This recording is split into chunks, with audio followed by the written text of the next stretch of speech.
Au lendemain de la Seconde Guerre mondiale, l'objectif du commerce international a été de pacifier les relations entre États et d'instaurer un nouvel ordre économique mondial. Le principe défendu était que les États commerçaient entre eux. Plus les États commerçaient entre eux, plus leurs liens d'interdépendance augmentaient et plus leur interaction les dissuadait d'aller au conflit. Depuis plus d'un demi-siècle, les grands pays se font concurrence au plan économique. Ceci n'est pas nouveau. En effet, la concurrence s'est durcie avec l'accroissement du nombre de pays industrialisés, avec les délocalisations d'activités et puis aussi avec la réduction des ressources énergétiques. Ceci donne lieu à des polémiques qui touchent aussi bien les domaines sanitaires, environnementaux.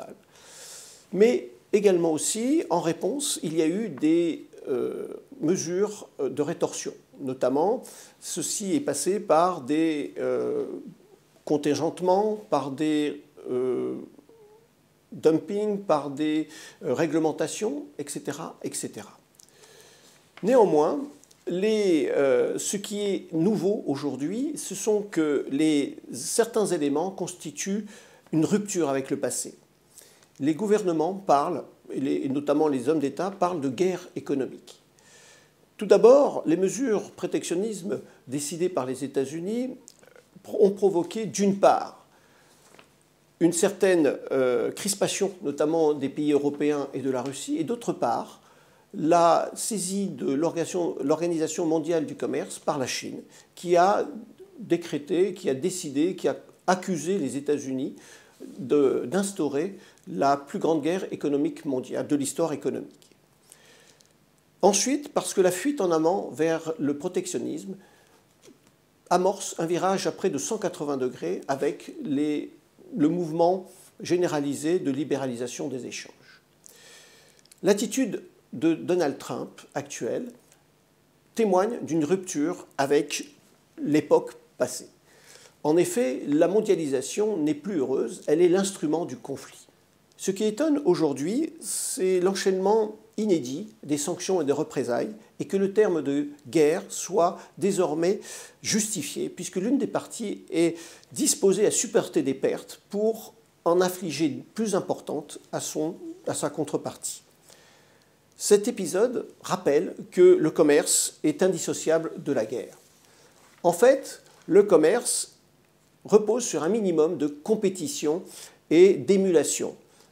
En effet, s'il peut emprunter à la guerre un certain langage, il comprend toutefois une distinction notable. Il n'implique pas la destruction physique du concurrent.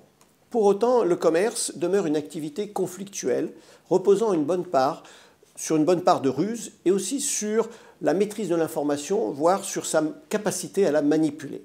Mais le commerce apprend surtout à connaître l'autre, notamment à travers sa culture, sa langue, ses coutumes, etc. C'est la théorie du commerce doux chère à Montesquieu. Là où il y a des mœurs douces, il y a du commerce. Et là où il y a du commerce, il y a des mœurs douces. Tel est écrit dans l'esprit des lois. À cet égard, la construction de l'Union européenne a contribué à l'affermissement de la paix sur le continent, en facilitant les échanges et en réduisant les frictions entre les États. En outre, la maxime de Montesquieu est vérifiée par la théorie économique puisque le commerce permet une spécialisation des économies et donc une réduction des incertitudes pouvant générer des tensions.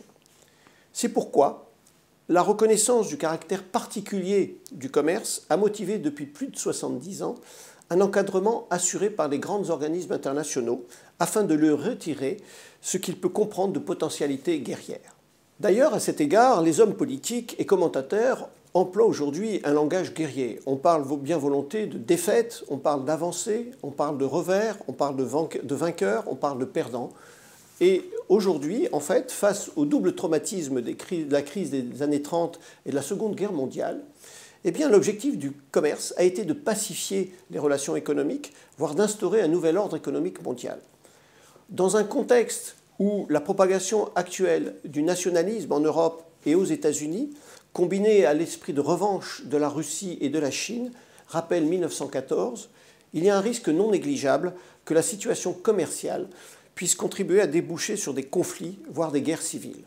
Pour autant, il ne faut pas penser qu'une guerre mondiale inverserait la tendance. Espérons simplement que les leçons du passé ont été tirées. Le pire n'est pas certain.